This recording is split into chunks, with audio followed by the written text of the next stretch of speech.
na si Mrs. Teresa M. Gozon at ilang miyembro ng kanilang pamilya. Dumating din ang iba pang opisyal at empleyado ng GMA.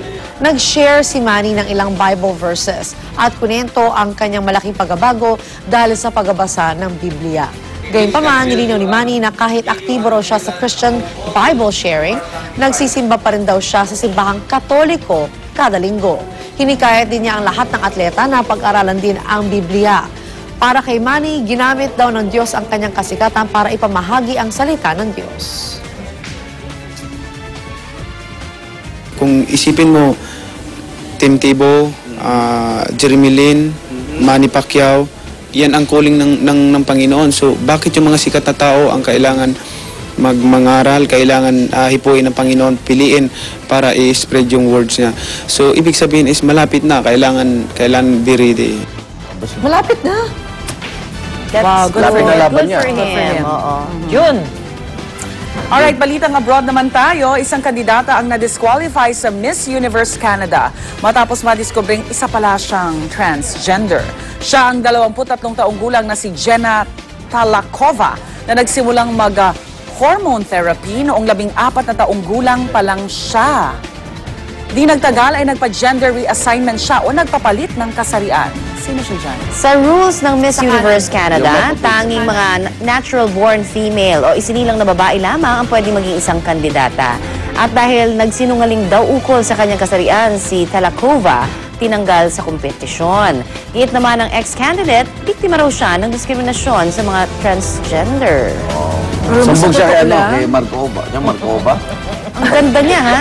Sa totoo lang, madaming transgenders talaga. Eh, Di mo naman alam eh. Wala nang race. sino ang babae pag pinagtapat-tapat mo? Wala ba silang parang Miss Gay? So, si Miss Talakova, Kasi viral talaga kung, siya di ba? si yung Kung lulusot eh. puti, no? Yung O siya nasa maputi, siya kanan. maputi. Okay, alright. Hindi nakahanga. Hindi ka nga. Wow.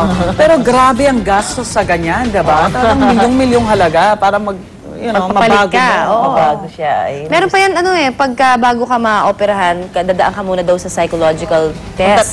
Kung kakayanin mo. Kasi, siyempre, pagbabago yun eh. Oo, talagang handa ka. Baka Yes. biglang magbago ka ng isip. At wala nang turning back kasi once na, siyempre, ginawa mo yun. Oo. Papakabit ka Ako naman. hindi ako handa. Bawal. Wala na. Hindi ko ma-imagine magkabalakang at magka-taas kaigan. Okay lang ako. I'm secured. You're satisfied? Yes, of course. Everything in place. Okay, si Lynn, narito na po. Everything functioning.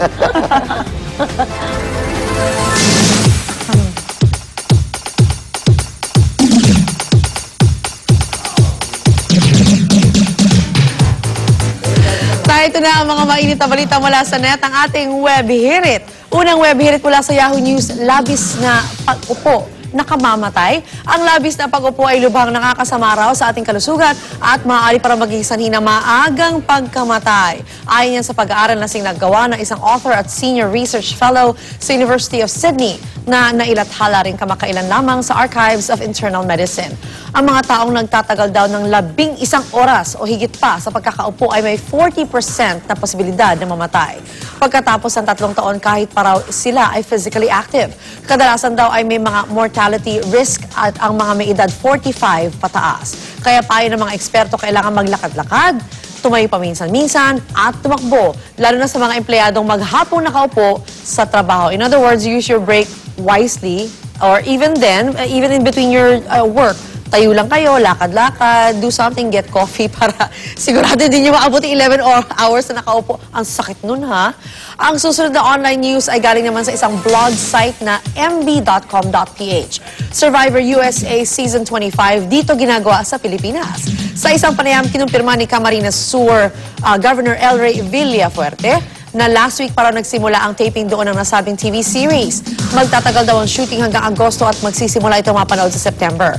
Usap-usapan din na pati Season 26 ng Survivor USA ay doon na gagawin. O, di ba? Ang ganda. Hindi lamang ito ang unang pagkakataon na napili ang Caramoan Islands para gawing location ng iba't ibang Survivor editions kaya ng version ng France, Israel at Sweden. Patunay lamang ito na Survivor is more fun in the Philippines. Hindi lang Caramoan Islands, ang dami-dami sa Pilipinas na ang ganda-ganda talaga dapat nilang puntahan. So, anyahan natin sila. It really is more fun in the Philippines. So, please, come over. Enjoy our islands. At ang panghuli ay mula sa social networking site na Facebook. Batang sanggol na babae nilang nakasinggaan lamang ng kalahating kilo ng bigas. Isang concerned citizen na nakabase sa United Kingdom ang nagpost ng kaawa-awang litrato ng isang babaeng sanggol na may timbang lamang na 1 pound and 3 ounces o kasing bigat lamang ng kalahating kilo ng bigas. Sa ngayon ay meron ng halos 20,000 views ang nasabing litrato. And that's the miracle of life, di ba? At that weight, buhay siya and people are helping to keep her alive. So, let's pray for her. Yan po muna ang mga balita mainit na pinag-uusap ngayon online sa ating Web Hirit. Teka, nagbibinatala naman ako. Web Hirit! Ayan. Dahil ito na maagang showbiz balita ni Luan. Di Luan?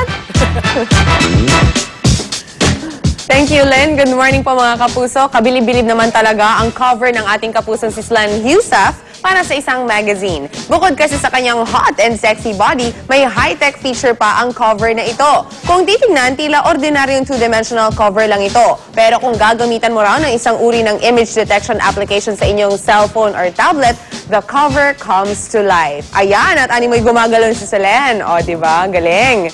Ang April issue na ito ng Rogue, ang kauna-unahang publication sa bansa na gumamit ng interactive technology na application na Zappar. Sa pakikipagtulungan na rin po yan ng Unitel Productions. Galing.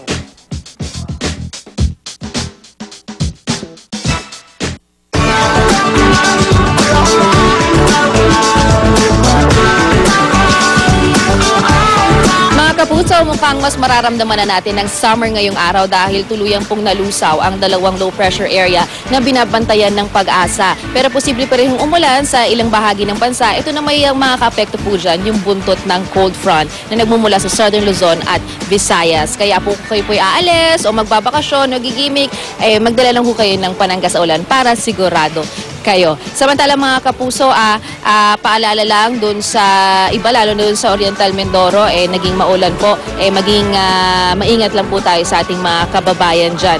At ang sunrise po natin, 5:54 na umaga, lulubog naman siya mamayang 6:08 ng gabi. Samantala, silipin naman po natin ang magiging weather conditions sa iba pang bahagi ng bansa.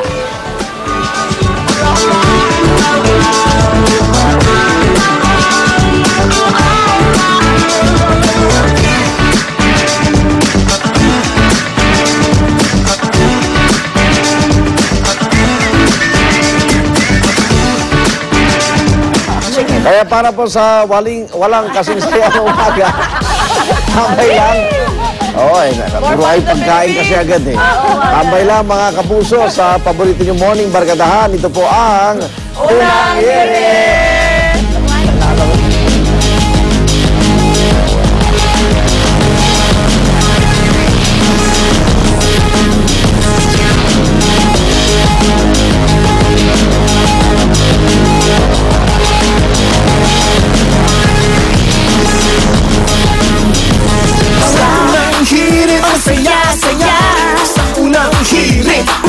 I-level up ang breakfast mo with Highlands Corned Beef, the premium breed of corned beef, kasama ng Unang Hirit Barkada.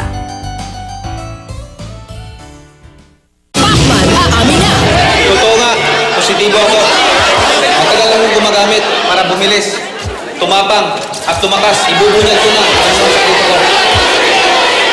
Malunggay! Ngayon, nasa sing pa!